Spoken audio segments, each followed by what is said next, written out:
Hello दोस्तों, welcome to our channel. आज की वीडियो में हम अल्सर के बारे में बात करेंगे। पेट में अल्सर, छाला। आप डॉक्टर के पास जाते हैं, डॉक्टर ने आपको बता दिया है कि आपको अल्सर है।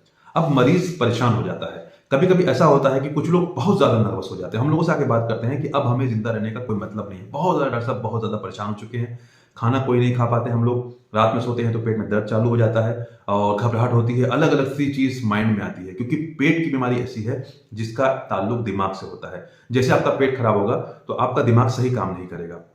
ये एक क्रोनिक बीमारी होती है, बहुत लंबे टाइम तक, 6 महीना, साल भर, 2 साल, 3 साल तक लोग परेशान रहते हैं, जिससे उनके दिमाग पर बहुत गहरा असर पड़ता है और उनकी बीमारी फिर आगे ठीक नहीं होती है। तो सबसे पहले आप ये जानोगे इसमें कि अल्सर क्या है।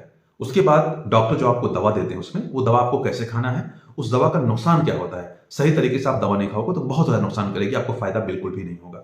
और जो लास्ट में हम जानेंगे उसमें परहेज क्या करना है, क्योंकि दवा के साथ साथ अगर आप परहेज नहीं करोगे तो आपका अल्सर कभी ठीक होने वाला नहीं है। आप कहीं भी कर लो, कुछ भी कर लो, बहुत सारे लोग इसीलिए उनका ठीक नहीं होता है। तो अल्सर कहीं भी, जैसे हम खाना खाते हैं, मुंह से खाना खाए, नली के जरिए से पेट में गया, पेट में अंदर एक म्यूकस की लेयर होती है, गोंद की लेयर होती है, वहां पे तेजाब निकलता है, तेजाब निकलेगा, खाने को पकाएगा, खाना आगे बढ़ जाएगा। अब अगर किसी वजह से वो गोंद, वो जो हमारे स्टमक की जो लेयर्स को प्रोटेक्ट करती है वो हट जाए, वो गम वहां से हट जाए, तो उससे वहां पे जब भी एसिड निकलेगा, जो तेजाब निकलेगा, वो वहां पे जाके असर करेगा, जिससे आदमी को बहुत तेज जलन, बहुत तेज दर्द महसूस होगा। नॉर्मली अगर सही है तो कुछ भी उसको महसूस नहीं होता है, तो वहीं पे धीरे धीरे जाके वो जख्म बन जाता है, जिसको हम अल्सर कहते हैं। अगर सिर्फ रेडनेस है, सिर्फ लालपन है, तो उसको हम गैस्ट्राइटिस कहेंगे, सूजन कहेंगे। लेकिन अगर जख्म बन गया, वहां से थोड़ा सा मांस गम हट गया, तो उसको हम अल्सर कहते हैं।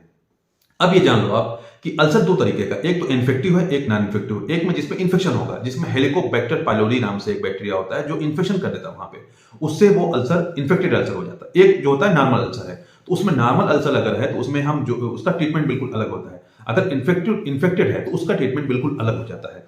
तो अब हम ये जानते हैं कि इसमें दवा कौन सी डॉक्टर्स चलाते हैं। तो सबसे पहले आप डॉक्टर के पास जाओगे तो वो या तो आपकी एंडोस्कोपी करेगा, अगर लंबे टाइम से, तो एंडोस्कोपी मुंह से कैमरा डाल करके चेक करेगा।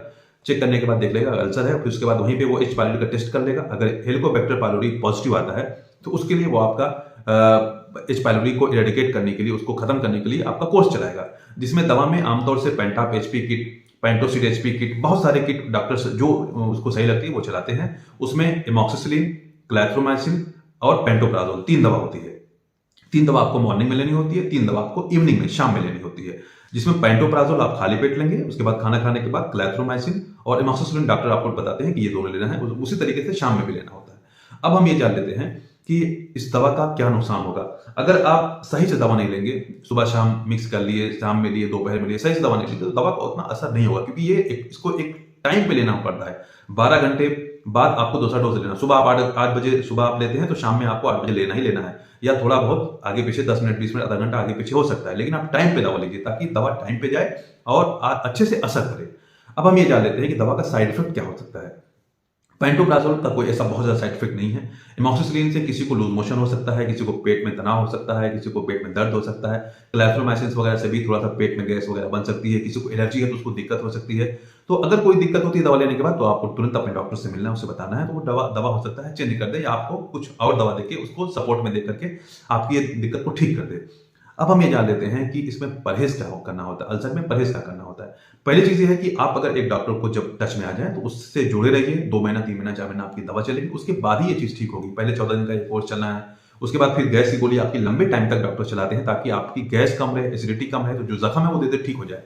लेकिन अगर आपका अल्सर नॉन इन्फेक्टेड है, जिसमें एच पाइलोरी का इन्फेक्शन नहीं है, तो उसमें किसी चीज को इरेडिकेट करने की जरूरत नहीं पड़ती, आपको एच पाइलोरी का उसमें ट्रीटमेंट नहीं करना पड़ता। उसमें सिर्फ गैस की दवा, अल्सर को प्रोटेक्ट करने के लिए कोई भी सिरप डॉक्टर दे सकते हैं, आपकी गैस को खत्म करने के लिए सिरप दे सकते हैं, आपके खाने को हजम करने के लिए सिरप दे सकते हैं, और आपको परहेज के लिए आपको स्पाइसी चीजें, जितने भी मिर्चा मसाला, ये सारी चीजें, जो भी स्पाइसी फूड्स हैं, बाहर की सारी चीजों को आपको बंद कर देंगे।